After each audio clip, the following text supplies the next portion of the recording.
Welcome to Building Sustainable Housing with Chris Ballard. My name is Risha Mandelkorn and I will be your host this evening. Please note that tonight's presentation is being recorded. Today, we are celebrating Earth Day, and in recognizing the anniversary of the modern environmental movement, I'd like to open our event with a land acknowledgement. We recognize the significance of the Dish with One Spoon covenant to this land. The Dish with One Spoon covenant is a peace agreement made between Indigenous nations before the Europeans arrived. Today, this gathering place is home to many First Nations, Métis, and Inuit peoples, and as we share this space, acknowledging Indigenous nations reminds us of our important connection to this land where we live, learn, work, and play. Good home design, whether detached or multi-unit, results from careful consideration of the interplay of form and function. When in alignment, energy-efficient homes that fit neighborhoods offer a beautiful aesthetic to communities with the benefits of conserving natural resources and reducing energy consumption.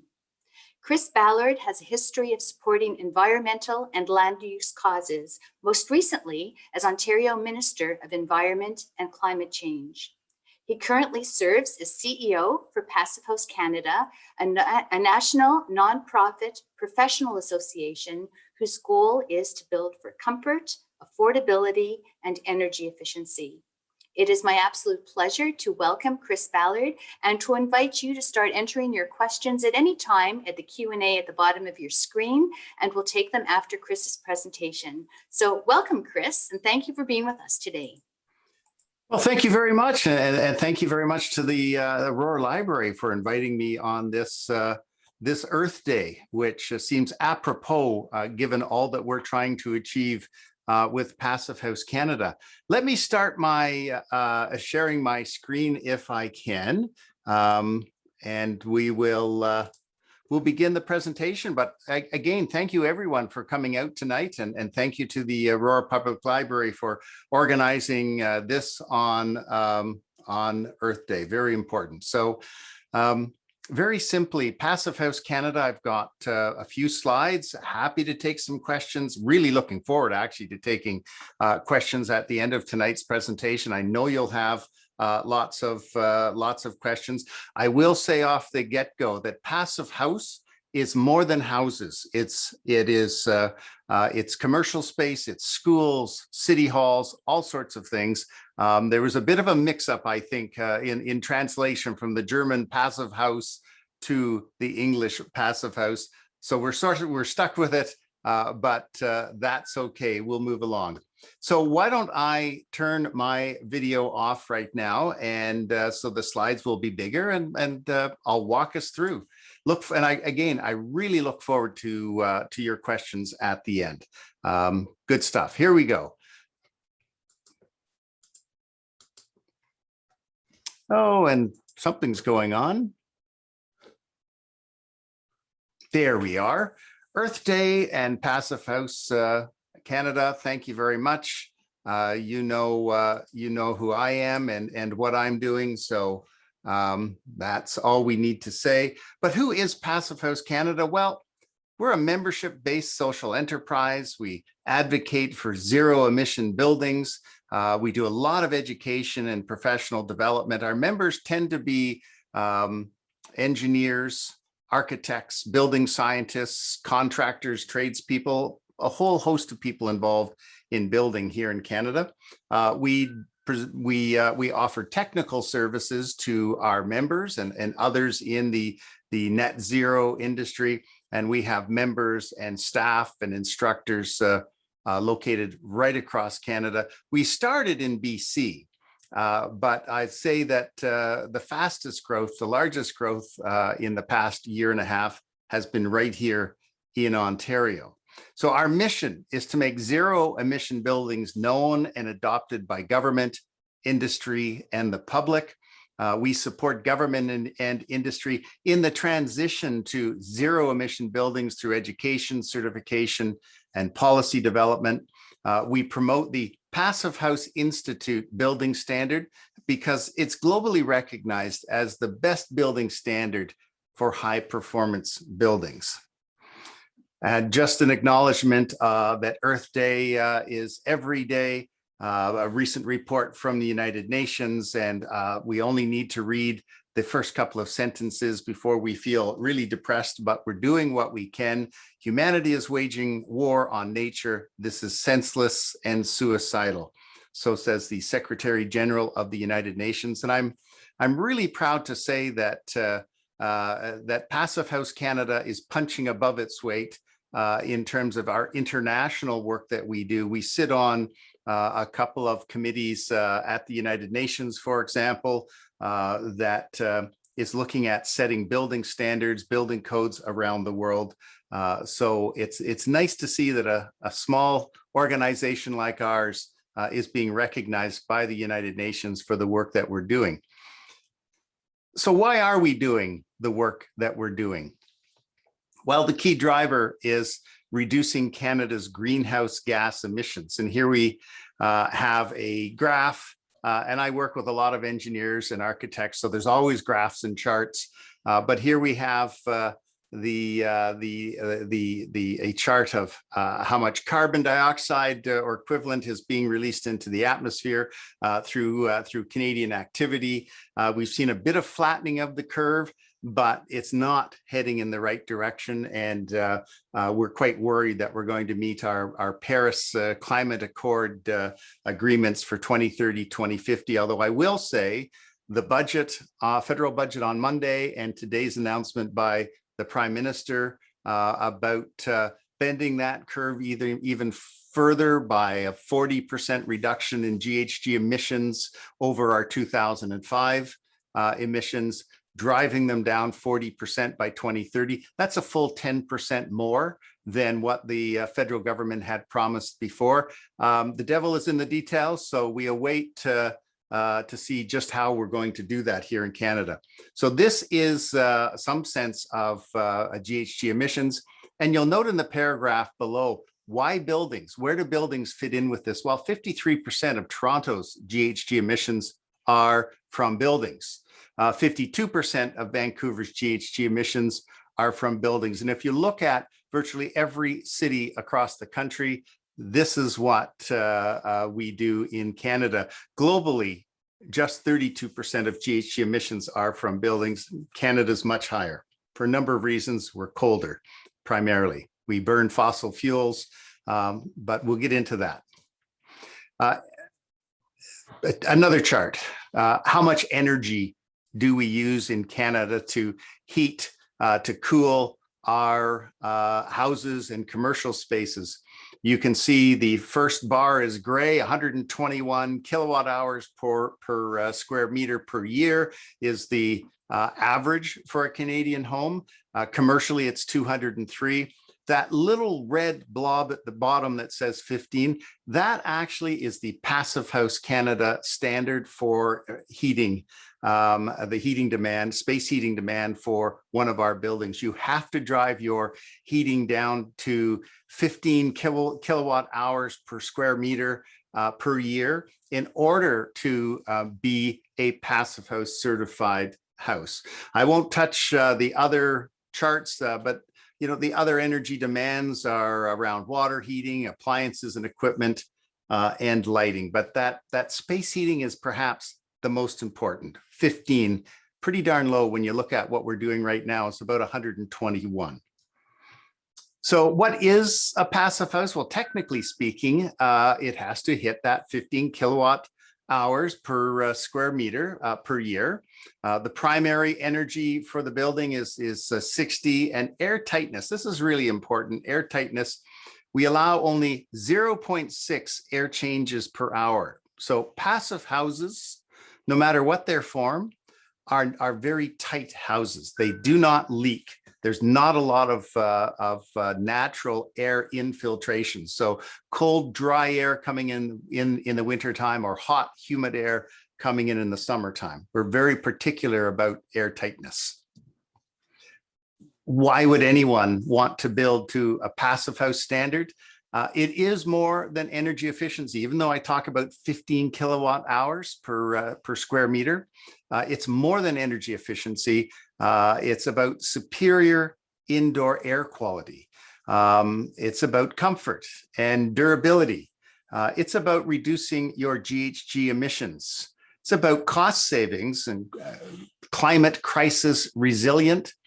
And of course, it is too about energy efficiency. And I'll talk more about these later on. And I'm always proud to say that, that Passivhaus Roots are Canadian. Back in 1977, during one of the OPEC oil embargoes of North America, governments across Canada were quite worried about how Canadians were going to warm themselves, warm their houses during the wintertime. The government of Saskatchewan, the federal government got together, they funded the development, they took all of the current building science, put it together, and they built the Saskatchewan Conservation House in Regina. This house still stands today, family still lives in it today. It pretty much looks like this today, and it has performed when it was, as when it was built. There's a whole bunch of features in this passive house that are still used today. So the modern passive house standard has Canadian DNA. We should all be proud of that. This house was studied by the Europeans. A lot of what Canada created here was codified by the German government. And from that, we have the modern Passive House Institute standard. But everyone knows it started right here in Canada. So this is not some foreign concept, not some foreign standard being imposed upon Canadians. It started right here. We should be proud about that. So moving along, people think that net zero, low energy is some crazy idea that's just surfacing now. It's not, it may or may not happen, so I don't have to pay attention to it. Well, the truth of the matter is that back in 2015, Ontario and all of the provinces and territories signed the Pan-Canadian Framework on Clean Growth and Climate Change. The number one issue they identified was making new buildings more energy efficient, adopting increasingly stringent model building codes, and a net zero energy ready model by 2030. So every province and the territories have signed on to moving to net zero. And so builders and those in the building industry are somewhat slow, but are waking up to the fact that they have to get with the program. This is the law of the land. Again, what is a passive house? Well, this is a passive house. Well, this is actually a sixplex in Victoria, one of the first made in Victoria. A beautiful house, great place to be in. It was one of the first passive houses I ever visited. In the midst of an incredible rainstorm, thunder, lightning, I walked into one of these units, and when we closed the door behind us, it was beautifully quiet. You're totally divorced from the raging elements outside, and I could see immediately why someone would want to live in a passive house. So this is a passive house, and these are all passive houses as well. We have a condominium complex on the top left. These are all Canadian projects that are either completed or underway. The top right-hand project is a municipal a community center with a variety of uses. Bottom left is a passive house, a single family residence, and bottom right is another, I believe that's an affordable or social housing project here in, that one is in BC. So simply an example that passive house takes many shapes and forms. It's beautiful buildings. It's only constraint is that 15 kilowatts per hour per square meter. Failing that, architects are free to use whatever building material they want to use and develop the project into whatever form they want to use. So passive house is outcomes based. We don't have a checklist going in. You know what your targets are. And then at the end, we go through the final process. We check all the way along. We do good energy modeling at the beginning. We check for air tightness during construction and a final check at the end. And if you've done everything, then you have a certified passive house building. Here's an interior of one of those sixplexes. You know, it's a typical interior of a house. Outside of maybe really thick walls where there's lots of insulation and perhaps a slightly heavier door because it's a passive house certified door, you wouldn't notice any difference from any other regular house until you close the door and recognize how quiet it is. So there are 5 very simple principles of building a passive house. We jokingly say that passive house isn't rocket science. It's building science, but it's not rocket science. And if you follow these 5 principles, you'll have a passive house. The first is that there is lots and lots and lots of insulation. We're talking walls that can be 3 feet thick, filled with insulation. We're talking 3-4 feet of insulation beneath the subfloor, the basement floor of these buildings to insulate. They are airtight, as I mentioned before. Very little air infiltration, very important. Thermal bridge free without getting technical. There's nothing that juts through the frame of the building and to the outside that allows cold to travel in or heat, muggy air to travel in. So thermal bridge free, that's perhaps the trickiest part actually of building to passive house. The fourth is very high quality windows with solar orientation. So we're talking windows that are triple pane, E-coated, and have really good locking mechanisms. So when they close, they close. As a note, there are about 11 companies in Canada now manufacturing these high quality windows. I'm really excited to see the growth in this industry because it means it's a growing part of the green economy, and we don't have to bring these components in from other countries. We're starting to build, well, we are building more and more and more passive house components right here in Canada, creating jobs and investments right here in Canada. The last, if you have airtight construction and you want healthy indoor air, you have to have a very good ventilation system, and that ventilation system has to have heat recovery. So well over 90% efficiency, that it captures about 90% of the heat in the building and warms incoming fresh air. It's one of the main reasons that people, especially in apartments, condominiums, where there's shared airspace, will say, love passive house, in that they're not sharing their air with their neighbor. So whatever their neighbor was breathing out will not find its way into your apartment, your condominium, because you have your own fresh air, HEPA filtered air coming into your unit. It's one of the reasons that a lot of affordable housing, social housing organizations are going passive house, because it really creates a comfortable and healthy environment for their clients. Speaking of which, when you build to those 5 principles, you're going to get very stable indoor air quality and temperature. I have met a woman who was lived in one of the first passive houses in Canada. She's in New Brunswick. Her and her husband are in New Brunswick. They built this house, one of the first in Canada. And when they were walking me through it, and the husband was proudly pointing out the heat exchanger, the ventilation system, the this, the that. And I said, is this a technical house? Is it really complex to run? And he pointed at his wife, and she took me over to the control system. And she said, really, there are 2 buttons. There's regular and there's party mode. Party mode. Yes, she said, that's when we're having friends over, and the heat from our bodies will overheat this house. So we push party mode and we increase the ventilation, and that keeps the temperature perfect.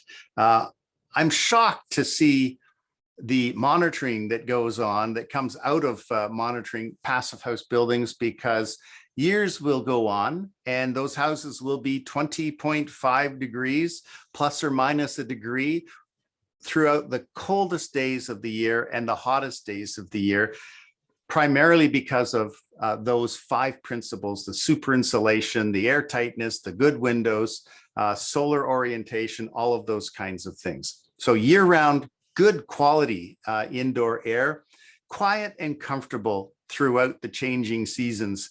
And I can tell you, entering a passive house in the midst of a raging thunderstorm was an incredible experience. We normally have passive house open doors in the fall. Didn't obviously do it last year. We'll be hopefully able to do it this year. And so I would say, if you can follow our website or sign up for our newsletter, we'll let you know when it's happening. And if you want to experience passive house, there are passive houses in this area where they open their doors and welcome you for a tour. Very popular. One of our houses over 3 days had something like 2,000 people come through. So that's an example of the growth of interest in passive house building. So we have a substantial reduction in energy use and operating costs. A lot of passive houses in our neck of the woods, this area, they have no furnace. There's no combustion system required because there's such an efficient building. An inline 1,200 watt heaters, all that's needed to top up the heat in the house a little bit. Most of the heating energy comes from the humans who are living in the house. Maybe if you have a dog and cats, they help too. Cooking obviously adds to the heat load in the house. No need for a natural gas fireplace or oil furnace. Very simple components to have in your house, quite frankly. So substantial reduction in energy use and operating costs, and simple to use durable systems. As I told you earlier, regular and party mode, maybe oversimplifying it a bit, but in essence, that's all that's required. And these are very durable systems because they are simple. I think of, the furnace I had installed in my house 5 years ago, very complex motherboard. This thing calls home to the mothership once a day to run self-diagnostics, on and on and on it goes. And in the passive house, you really don't get that kind of thing. It tends to be much simpler systems. You add all of this up and you get, priceless peace of mind. And I'll say one of the things that leads to that too is when you're building to passive house, you're checking air tightness throughout the process. You've done the energy modeling. You're clearly working with architects and builders who care and are skilled. So you end up generally with a higher quality build, even though I'll tell you, passive house doesn't have to cost any more than a non-passive house building as well. That's one of the great myths, that passive house must cost more, but really it doesn't. And we have many examples, growing examples, why a passive house can be roughly the same price as a regular house. So with passive house, it's all about the carbon. I mean, we're here on Earth Day. We acknowledge that there are real problems with our GHG emissions and the growing climate crisis, and it's all about the carbon. There's really 2 types of carbon that we deal with. Passive house has traditionally only focused on operational carbon. That's the carbon released during the operation of the building, the heating of the building, or the conditioning of the air in the building. That's what we generally are concerned the most about.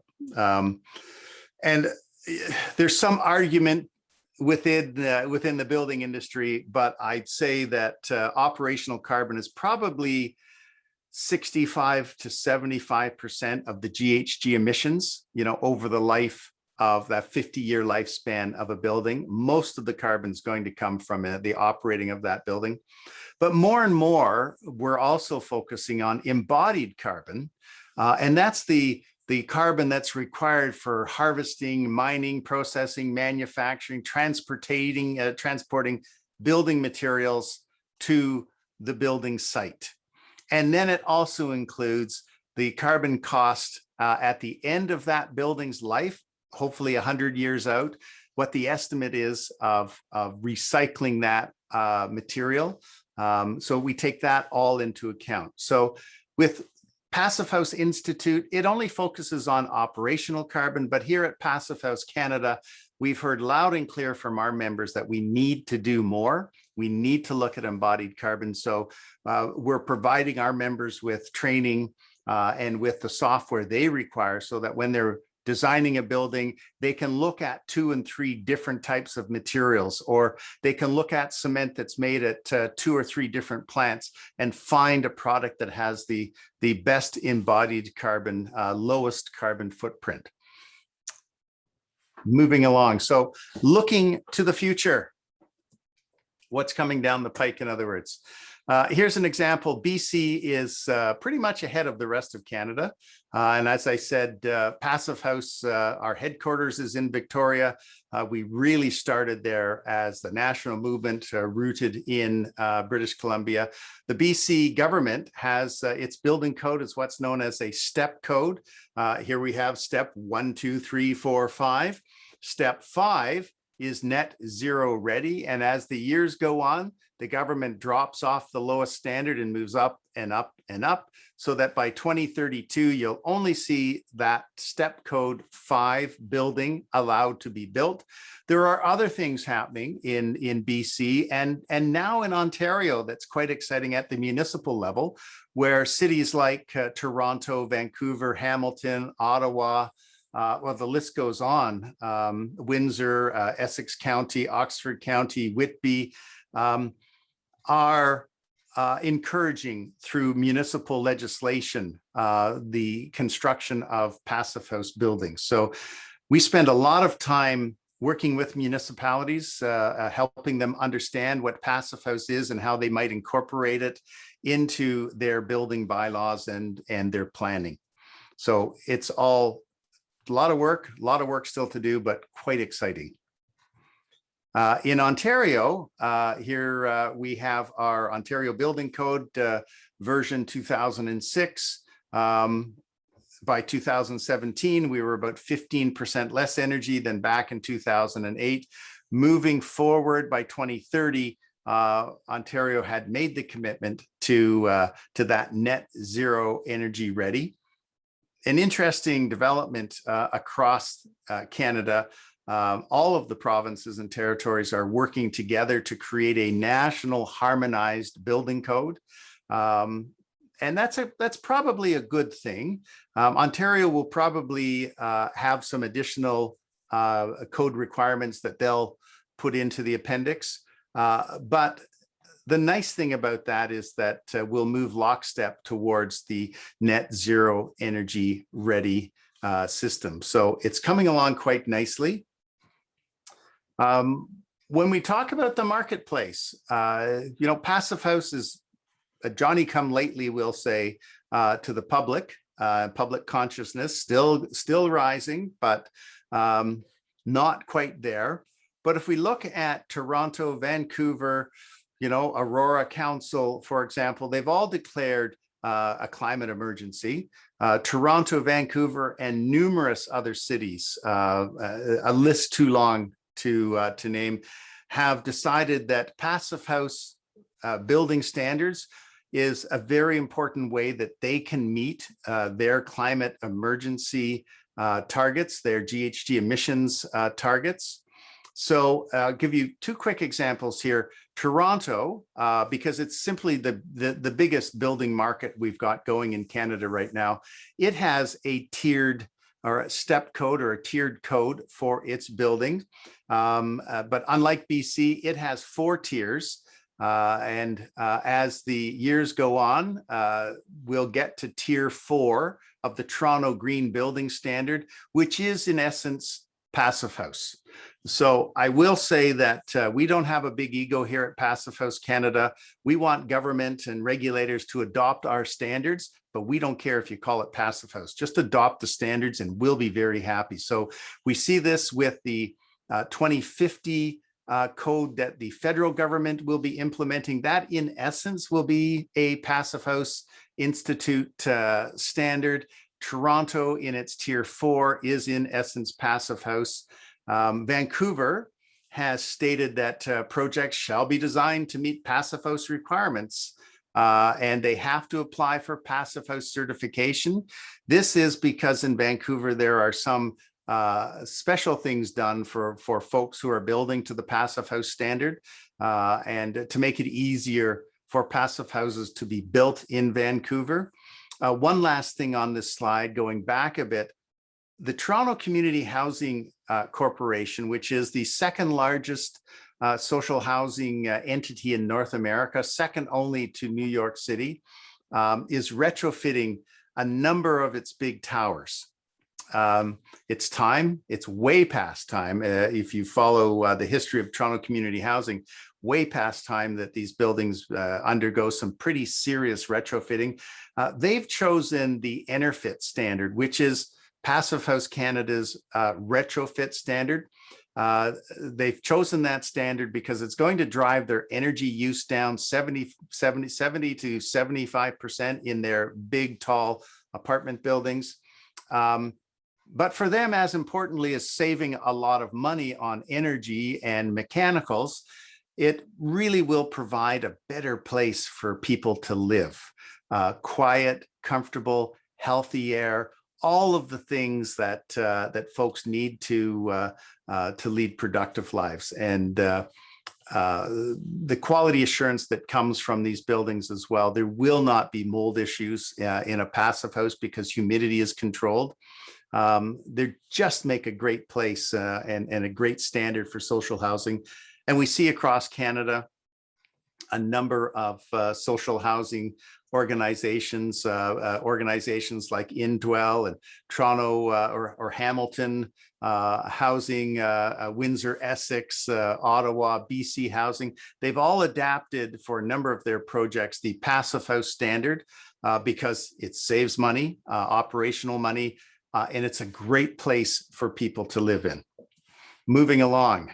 Oh, I'm pretty much to my last slide, and I'll look at the time. It looks like we have a good time for questions. I sort of close out with one of my favorite philosophers, Master Yoda, who tells us, do or do not, there is no try. And that really sums up what we have to do to address the climate crisis here in Canada and around the world, that there is no second best on this Earth Day, the 50th anniversary, I believe, of Earth Day, and also the anniversary of the largest protest ever held in the history of Earth, when people from virtually every nation around the world took to the streets to demand we treat our environment better. It launched the modern environmental movement. So on this, the 50th anniversary of that, I'm proud to say that Passive House Canada is working hard to reduce GHG emissions from buildings all across our country, and really happy to be here tonight to give you an introduction to Passive House. I will encourage you to, let me go forward one slide, then I'll back up. I encourage you to visit our website. You can sign up for free to our newsletter. Spend some time on our website. We are redesigning it because we've crammed so much information into it. Sometimes it's a little hard to get around, but there are free courses you can take, online videos you can watch. Our newsletter is free. If you want to learn more about Passive House Canada or the Passive House Institute standard, visit the website or track me down. I'm happy to, as you can tell, I'm happy and passionate to talk about Passive House and all that we're doing across the country. So I'm happy to take any questions from anyone who would like to ask one. Well, thank you. Thank you very much, Chris, and perfect timing because it's now time to chat with our guests. As a reminder to everyone, please type your questions into the Q&A at the bottom of the screen. And people have been busy, Chris, while you were speaking, so I've got a lineup of questions for you. Oh, great. And the first one from Andrea is something that I would really like to know. So thank you for asking this, Andrea. Building to passive house standards can get expensive, especially when pricing in triple glazed windows. If a new home builder couldn't afford to do all of the principles you've discussed, which ones would give you the most return on investment? Okay. Really good question. And first, let me premise it by saying passive house buildings should not cost more, or maybe 5% more than traditional building. Yes, the components are more expensive, but if you're not having to drop $20,000, for example, for a fancy furnace and big AC units, that's money that can go towards those pricier windows. But the other thing that's happening is the price of these passive house certified windows has been coming down as competition grows, and as we have local manufacturing, and we're not having to bring them in. Traditionally, we've been bringing them in from Europe, but there's more and more are being built right here in Canada. There's more plants being built right here in Ontario, actually. So I look at the price for triple pane, these high quality windows going down. But if you were to ask me what you should focus on, and let me say this too, I may draw the ire of my Passive House Institute friends when I say this. I really want us all to do what we can to cut our energy consumption, especially our fossil fuel consumption, and reduce our GHG emissions. So whatever we can do to reduce those, I support wholeheartedly. Not everyone can live in a passive house. I mean, I don't get to live in a passive house. It's my dream that maybe one day my forever home will be a passive house. But what you can do is really simple things. You can add insulation to your attic. So if you're starting from scratch, super insulation, make sure your walls are really insulated. Make sure your attic is really insulated. All of those other things we were talking about. You might be surprised at how little those windows add to the total bill. Some of the arguments that for full passive house that our architects make is they'll say, why don't we go cheaper on the kitchen? We'll do an IKEA kitchen for you. And in 10 years, you can update that kitchen to your dream kitchen, but you'll be doing it inside a passive house. Whereas if we don't build the passive house from the very beginning, you'll never get to that standard. You can't retrofit enough to get to that high standard.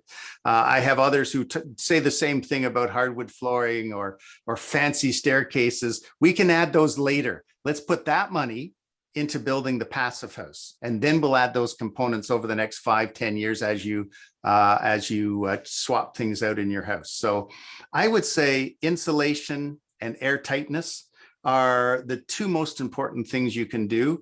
But no matter what you do or anyone does, the idea is to drive down energy consumption. So, my house, 1964, the windows were more than a little leaky, I will tell you.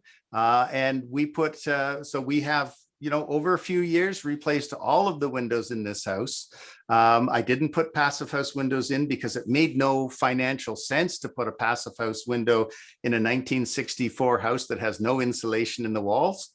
But it's cut our energy consumption probably by 50%, I would say. I've got to give it one more winter before I can come out and say that for sure. So there are those kinds of things we can all do to drive down our energy use. But if you're building from scratch, air tightness, super insulation. Okay, so Malcolm has a technical question. And maybe you can explain it to some of us at the same time. Is there a difference in ACH calculation between Canada and Europe regarding whether ducts to exterior, for example, dryer, range hood, can be taped off during testing? That really is above my pay grade. I have to tell you, I should give you this caveat at the very beginning. I am not an engineer. I'm not an architect. Oftentimes, they don't even let me hold the hammer. So I don't know that question, the answer to that question, but I know people who know the answer to that question. I wish I had one of them on the call with me tonight. We've got a great manager of technical services. Chris Petit is his name. And if I can somehow get the contact information and the question, I will get back to you right away. Okay, well, you know what I'll do, Chris, is I will look through the registration. I will find this person and I will email him your information so that he can get in touch with you, if that's okay. That's okay. Right. And for any other answers I can't answer here because I'm not the technical guru when it comes to Passivhaus. Okay, thank you. So the next question from V is, where can I get the construction details for Passivhaus construction? For example, floor, wall, roof requirements, etc. They are on our website. I shouldn't say that. The broad parameters are on our website. Again, the interesting, the great thing about Passivhaus that it's descriptive, not prescriptive. What we're after is those important things about air exchange, energy use, those kinds of things. That's what we're after. How the building looks, how tall it is, how big you make it, how small you make it, construction techniques, that's up to you, the building designer. But we've got some fundamentals, some basics of Passivhaus on our website if you want to poke around there. And if you can't find what you want, info@passivhauscanada.com. Okay. EIFS seems like ideal outsolation, except for the drainage venting, which is on the sheathing plane. Comment? Maybe. We've got what do we have? A bunch of technical people in the audience. We have a very smart crowd here. I mean, I know one of the reasons Passivhaus grew so quickly in BC was because of the whole leaky condo thing that was going on. So drainage, exterior drainage is really important to the people in BC, and Passivhaus speaks to that. Not only do you have a vapor barrier, but you have a water barrier exterior, but I can't answer the specifics of this question. And that may be another one that you want to give them my contacts. Okay. So V asks, are approved manufacturers listed on your website? Yes, they are. And not only on our website, but the broader international list, if you go to the Passivhaus Institute, they also list all of the international certified components. Okay. Brian asks, are there federal incentives which encourage both the adoption of the passive standard and sourcing materials from Canadian companies to encourage the segment of Canadian industry? I sure hope so after Monday's meeting, quite frankly. And we spend, I spend an awful lot of my time knocking on doors in Ottawa to talk about the need to support high performance building components. And even if they're not Passivhaus certified, we still need those high performance building components, and we need them built here in Canada. And I think, if we look at some of the announcements coming out of the budget on Monday, the accelerator, for example, there's a lot of money going into that. It's happening. In terms of federal funding directly for Passivhaus, no, they don't do that. But I think the program that was announced, the up to $40,000 interest-free loan for houses to do some pretty serious retrofit work, will help reduce the cost of doing some serious renovation work.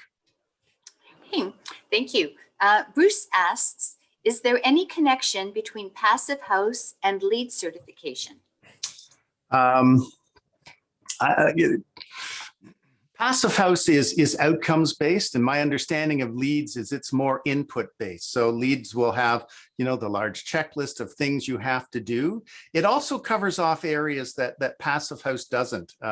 From my experience with LEEDs, and our office in Vancouver, Victoria, is a platinum LEED building. So I've experienced working in a LEED building, but it, for example, achieved its status because it was built on a bike path It has storage for bicycles. It deals with rainwater recycling and some of those really important things.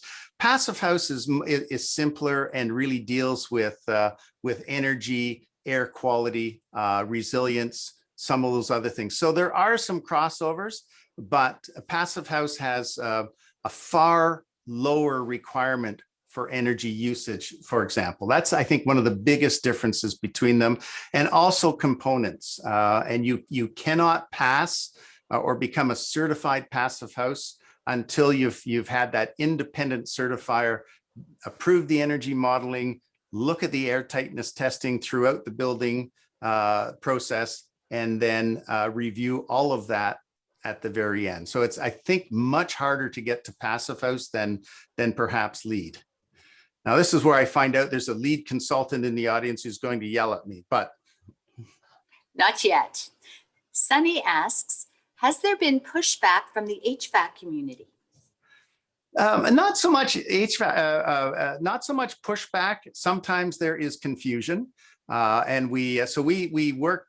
We try and work closely with all the component manufacturers and associations in Canada. For example, Fenestration Canada, the folks who manufacture our doors and windows, we work very closely with them and their industry members.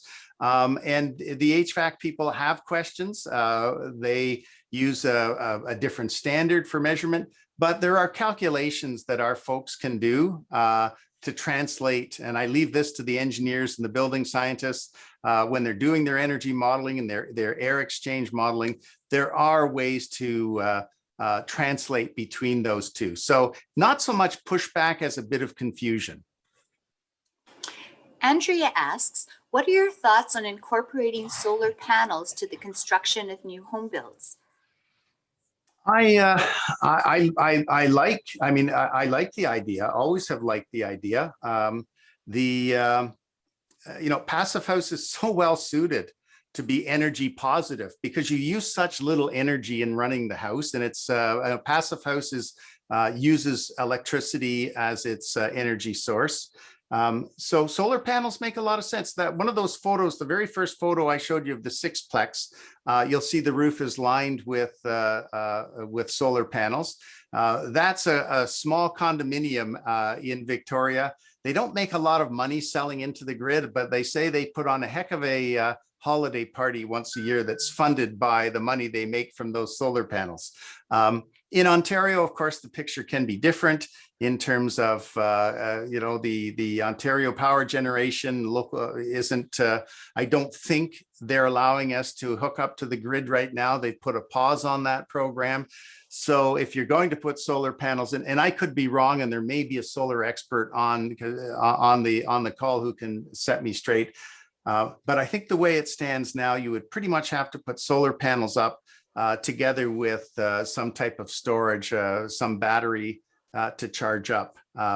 If we could plug into the grid and dump our excess energy into the grid and lower our electrical bill even more, that would be a great thing. But I'll say it again. There's no better house, no better building to put solar on or tie into wind than a Passive House, because its energy usage is minimal. So I have to wonder about this next the next question, because over Zoom we have the entire world at our event, and I will read what I see in front of me. Here in the gentle San Francisco Bay Area climate. So it seems that we have a visitor from outside of our area. It seems we might optimize our insulation air tightness just to the point of not needing any ductwork except for ventilation. Then we can use the certified windows and continue our tradition of thermal bridging. Thermal bridging is vernacular. And continue sorry, I missed that. Our tradition of thermal bridging. Okay. And this person is explaining that the thermal bridging is a vernacular way of expressing it.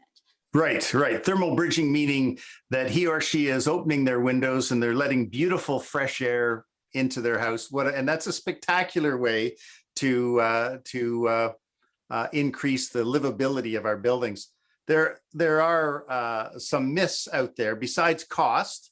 The other myth is that passive houses have to have very small, minimal amount of windows because of the energy loss through windows, which is the single biggest energy loss comes through our windows. That's why we insist on really good quality windows in passive houses.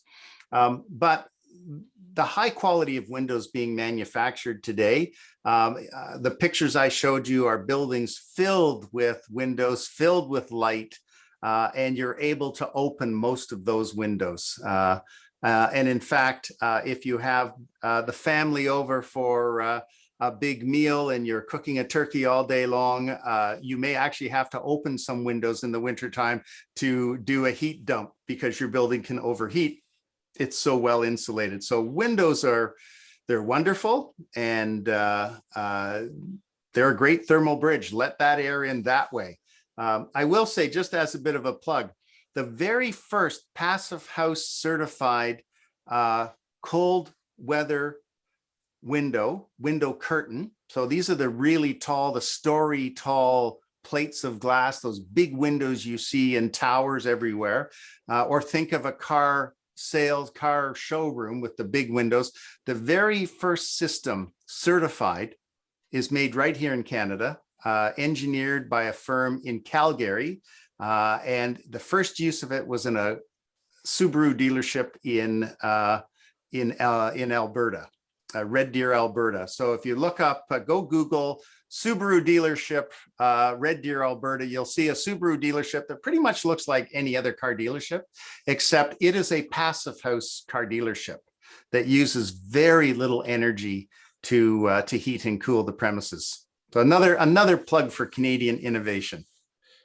So while we're waiting for some more people who might have questions, remember, just type it in the Q&A and we'll take them. I'm going to throw a question at you, Chris. Great. Because okay. We don't know what my question is. You may not appreciate it.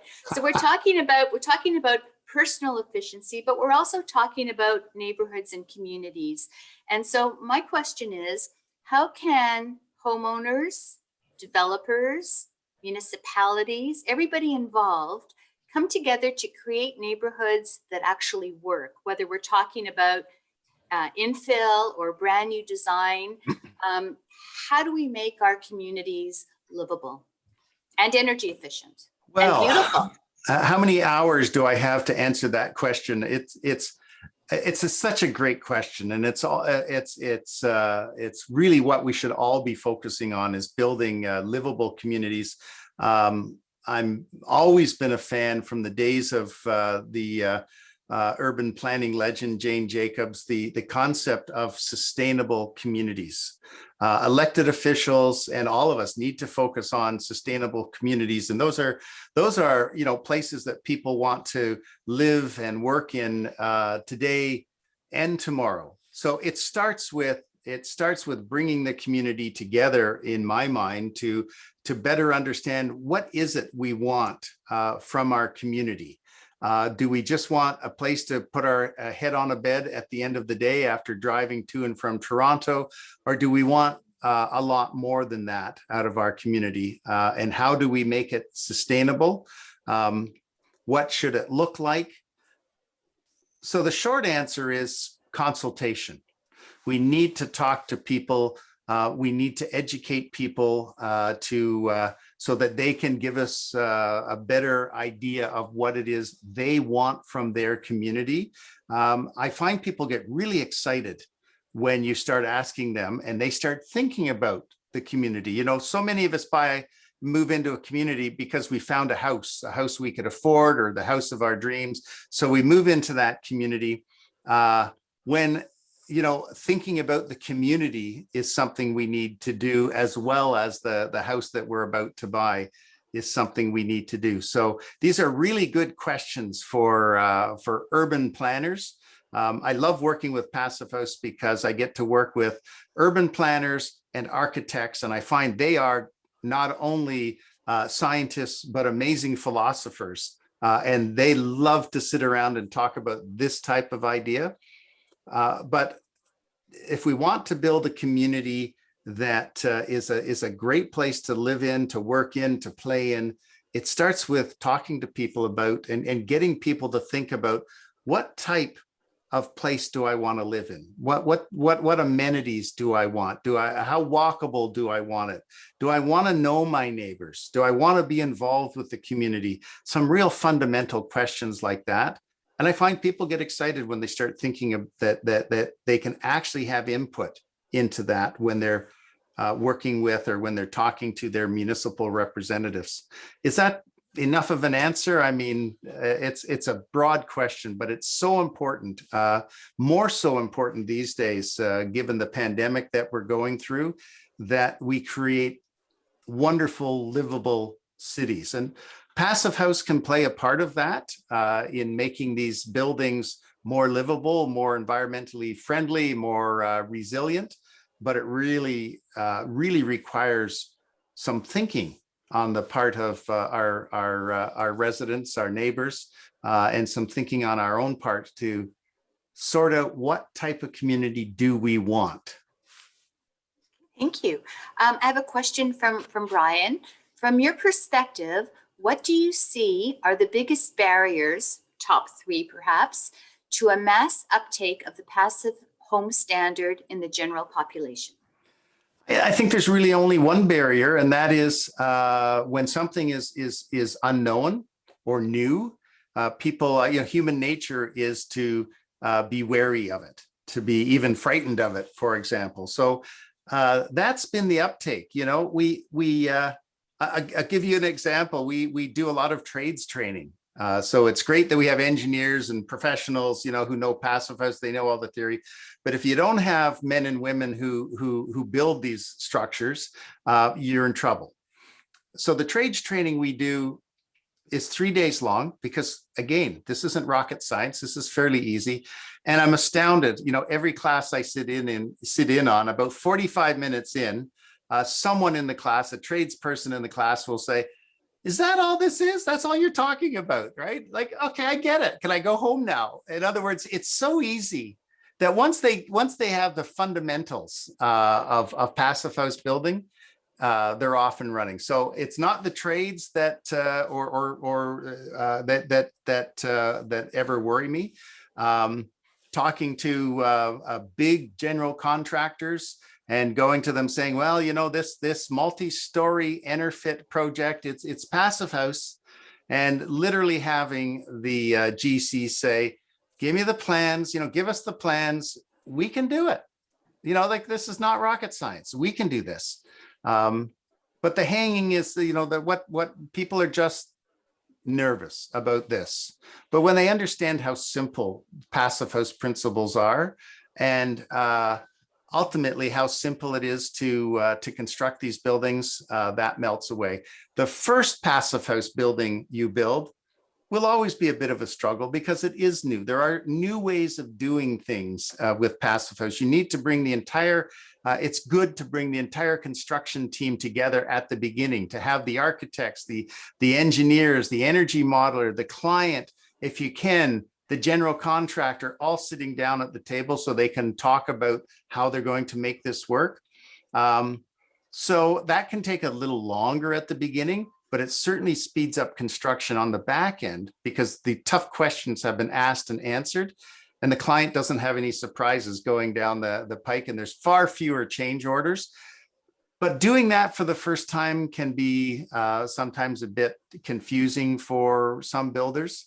So I would simply say, though, that it is the fear of the unknown that keeps people from adopting this. Andrea asks, does Passive House Canada offer consultations to individual homeowners in Ontario if you're not a member? Well, we aren't doing consultations. We just don't have enough. I'd love it if we had a phalanx of, if we had a 1-800 number that everyone could call. So we don't do individual consultations with homeowners, but we're happy to point people to, some of our members in Ontario, not for them to make a pitch why you should hire them, but just if you have some questions of them, we can help facilitate that. Sunny asks, any ideas on how to best address municipalities' reluctance for these types of ideas? Well, it all starts with understanding that we're facing a climate crisis and understanding that that buildings account for a large portion of our municipal GHG emissions, and then looking for creative ways to address it. You know, it's not just big cities like Vancouver, Victoria, Toronto, Ottawa that are adopting passive house standards. Places like Windsor, Essex, Essex County, Oxford County, they're all pushing the passive house standard as the premium way to go. So it's a matter of education. It's a matter of just getting the word out there, showing people it can be done. It's still new, very new in Ontario. So there sometimes people stub their toe and we have to take a second run at things. But we are getting there one municipality at a time. And I will say I'm impressed by the leadership that is shown at the municipal level, frankly. You know, it's we always look up the chain of government to the province or to the government of Canada to do things for us. But when it comes to buildings, municipal governments have a lot of say in what can be built in their areas. So if municipal government is serious about addressing the climate crisis, if they understand the impact of GHG emissions, then when they do, they get really excited about Passive House. And it's happening, I can tell you, because I get the phone calls, it's happening all across our country and really taking off here in Ontario and all over Ontario, not just the GTHA. Well, this is a very good comment to attach to what you were just saying, Chris.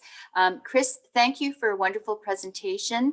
Building this way just makes sense. Yeah. Our politicians and their staff need to be educated, and that's from Wendy.